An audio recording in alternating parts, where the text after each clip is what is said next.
The interview with BJNN is brought to you by Biz Events, connecting the Central New York business community through events.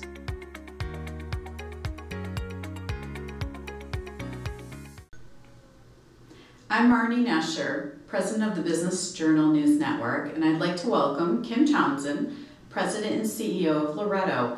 And Loretto was ranked by our research department as the #1 skilled nursing facility in Central New York.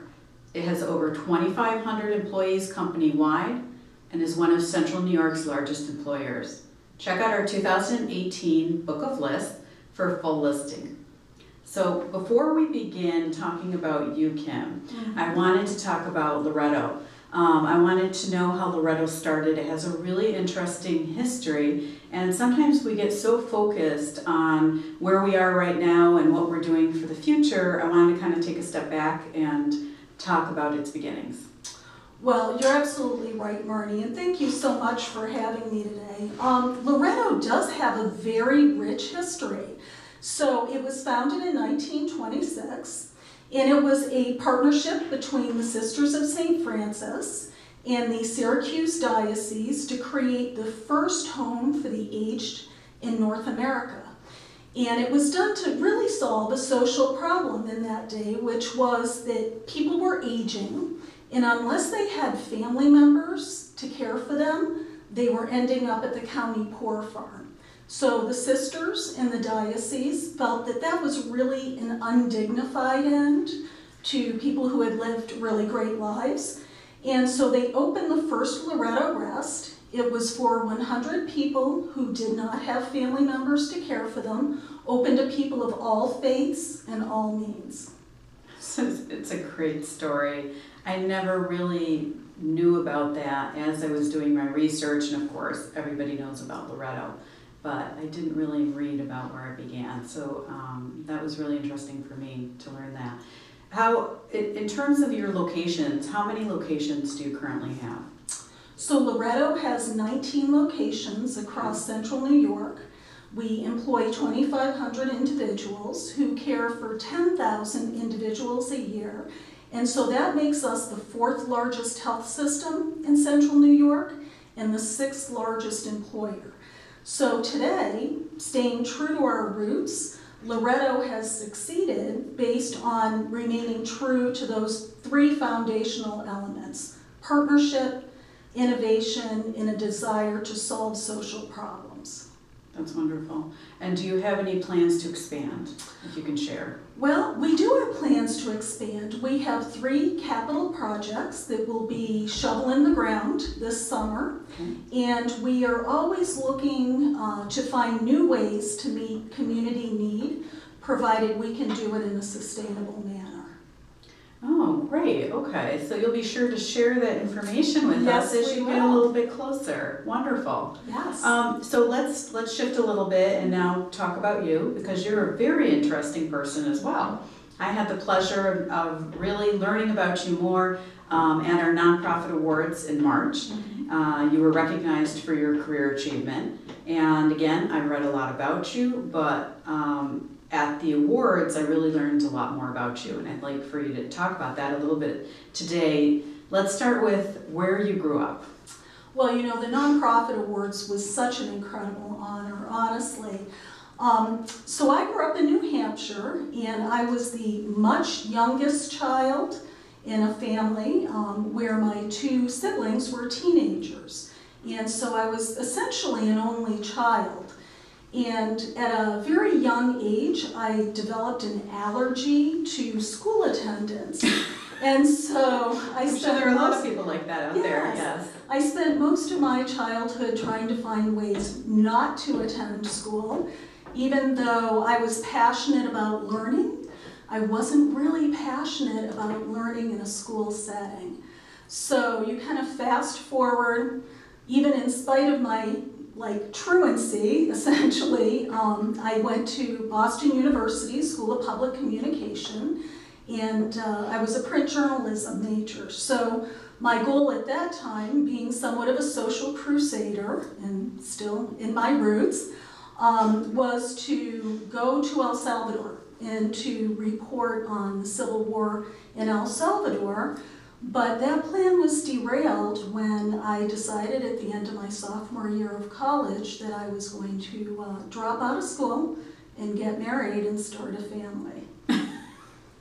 And that, yeah, will take you in a different direction. Yes, it certainly did. So, and that's, I think, what's so fascinating. You took a hiatus.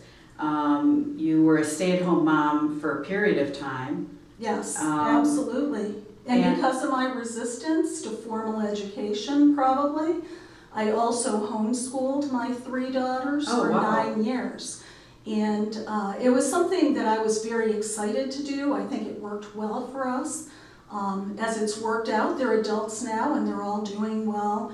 One of them's a labor and delivery nurse at Krause, and one of them's an attorney, and one of them is a senior account manager for a Northeast marketing firm. But that was something unique that I did that I'm very proud of, and it was a great experience. So how long were you out of the workforce for then? So I was out of the workforce probably close to 15 years.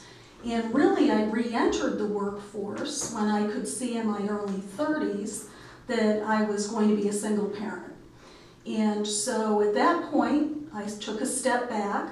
I essentially had a high school diploma, and I had 3 young children that I had to provide for. So I went back to Syracuse University, and I was awarded a half a semester's worth of credits for my 2 years at Boston University. Half a semester. Yeah, it was a daunting task, but I went to school year-round, taking 18 credits every semester for 6.5 years, and I was able not only to get my bachelor's degree, but my master's in business administration and my law degree. So I did that by 2001. Yeah, that's amazing. And I worked. Right, so you have your MBA. Yes. You have your law degree, and you have an MPA. Correct. Okay. And I Is there recently anything got left? a doctorate. Okay. I did. I defended my dissertation last May. So I'm you're now also a Dr. CPA. Townsend. And you're a CPA. And I'm a CPA by my roots, yes. See, that's fascinating. You're an overachiever. Well, you know, as I said, I've always been really passionate about learning. For somebody who spent most of their youth like trying to avoid school, I kind of made up for it on the back end, but I just really enjoy learning new things every day. I have a question in regards to family life. Mm-hmm. When you decided to go back from being a stay-at-home mom and getting back into the workforce, do you have a piece of advice that will help somebody else who's also thinking of re-entering the workforce? Things have changed and you have all this experience now. Is there something that you would recommend or something you do differently or something that might benefit them? Well, I would always encourage people to know, and I can see this now, that when you're a parent who's working and going to school, you are really setting an exceptional standard for your child. I think sometimes it's easy to feel guilty. I should be there, I should be doing more, I should be doing things differently. But really, by showing that example of taking the time to educate yourself and progress in your career, that's just a tremendous example to your children. And my daughters tell me that now. I think they're very proud of what they helped me accomplish. But it was really a team lift. It required their forbearance and my hard work. And you have how many children in all? So I remarried 16 years ago, and so between the 2 of us, we have 6 children, and we have 3 grandchildren. So I have children from 15 to 33. It's wonderful. Out of curiosity, when you need help, everybody needs help once in a while, when you're at work and you need some business advice, who do you seek out? Who would you pick up the phone and call? Well, you know, I'm very fortunate that I have a great network. So I have my Women's Presidents Organization the network, WPO. The WPO, right. Okay. And so I can reach out to them. But then I've had a couple of people who have really been important to me, both personally and professionally. So Kathy Rosito, who is the former CEO of St. Joseph's Health, was the first person who ever said to me, "You could be a CEO." And that was life-changing for me, so I always mention Kathy because she's a person who really gave me a vision. I frequently speak to Pierre Morisseau, who's the CEO of One Group. I think that Pierre is probably one of the smartest people leaders I've ever met. Very smart about people. And then from a business and strategy perspective, I've leaned heavily on Peter Masurlian, who's the CEO of PEMCO. And Peter is just a very smart, strategic thinker. He's been incredibly helpful to me as I've been at Loretto. And both Pierre and Peter are board members as well. Okay, that's helpful as well, so they understand the business right. And what we're trying to accomplish, our mission. That's very interesting. Is there something about yourself that you'd like to share that perhaps we don't know, or? Well, probably that I would consider myself to be an introverted extrovert. So I tend to be very private and reflective by nature, but I think that I'm still able to build rapport and relate to people well. So that would be something that probably people would not think about me. I would say definitely not. Definitely not. So I want to move on to the topic of healthcare. It's a very fascinating topic. How do you feel about the changes in the healthcare industry? I mean, you're in the midst of it. Absolutely. So I'm really curious as to your feedback on that. Well, you know, years ago when I was getting my MBA, I remember there was a marketing class and it talked about the quadrants, you know, low quality, low cost, and then there was a quadrant that was like high quality, low cost, and I remember the professor saying to us in the class, kind of laughing it off and saying, well, of course that can exist. But that is exactly the imperative of the healthcare industry today. We're called upon to be the lowest total cost of care provider while delivering superior quality and great patient satisfaction. And so that quadrant that was really ignored in the traditional literature is now where we all need to be. And it makes it really fascinating from a business perspective to just figure out how you get yourself there. Well, it's funny because I think what can you share about healthcare in the foreseeable future? What is it that you see that we should all be paying attention to? Well, I think there's a couple of things. So first of all, there's the aging demographic. And that is not only going to impact the number of people who require care, but that's going to impact caregivers. And so what we're seeing with the aging of the population is just a real explosion of the number of cases of Alzheimer's and related dementias. It's going to grow from 5 million to 16 million by 2050. So that's an area of focus for us.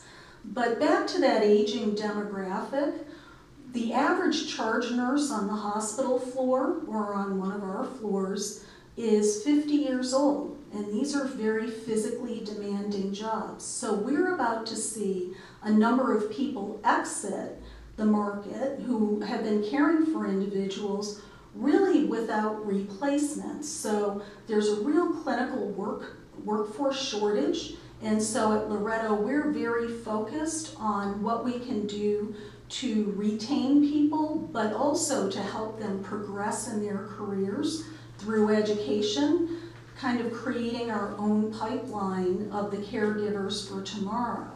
And of course, part of that retention is just figuring out ways to add value to the employees. So we do a number of things. We have free urgent care. We have a car buying program. We have our diaper bank, a free diaper program. We have an emergency fund. We try to do free legal aid services. So we try to wrap around all of the supports for the employees so that they'll not only be successful, but that will continue to be the employer of choice. Sounds very innovative, and I guess you need to be in the industry innovative. Absolutely. Another thing that we're doing is there's a lot of focus on the cost of healthcare now, Right. and with tax reform, the potential to reduce reimbursement for Medicare and Medicaid. And so something that we're doing, and it really plays into the fact that there are going to be too many people who are going to need care and too few people to care for them, is that we have recently opened a telemetry unit. So we are using telemedicine, which is remotely going back to the hospital or to the doctor's office to deliver care. And we're doing that because there's just, it's very costly to bring people to their physician's offices, but also there's not enough capacity in the system to meet all the needs. So that's something that we're feeling is going to be very helpful in helping us remain high quality, but cost efficient, and also it'll improve patients' experiences and outcomes. That's wonderful, and we've been learning a lot about telemedicine recently as well, even here at the Business Journal. So I find that fascinating. In terms of being competitive, is it difficult to remain competitive in healthcare, or are you? Well, I think we feel like we're best positioned. I mean, Loretto's doing, back to those 3 foundational items. Loretto is always looking to create high-value partnerships with hospitals and with payers, insurers. We're always looking to be innovative. Our telemedicine unit, some of the work that we're doing in other areas. And then we're always looking for ways to meet community needs and to do all of that really in a cost-effective and high-quality manner. So I think from my perspective, if we can remain true to all of those goals, we'll continue to be successful. We've been successful for 92 years, and my goal as CEO is to ensure that we'll be successful for the next 92 years. The continuation. Mm-hmm. Right. And Absolutely. Loretto has a wonderful reputation. Thank you. So I think that's all we have time for today. I really want to thank Kim Townsend, President and CEO of Loretto, for joining us. I hope to see you next time. Please check out our website at cnybj.com for more updates.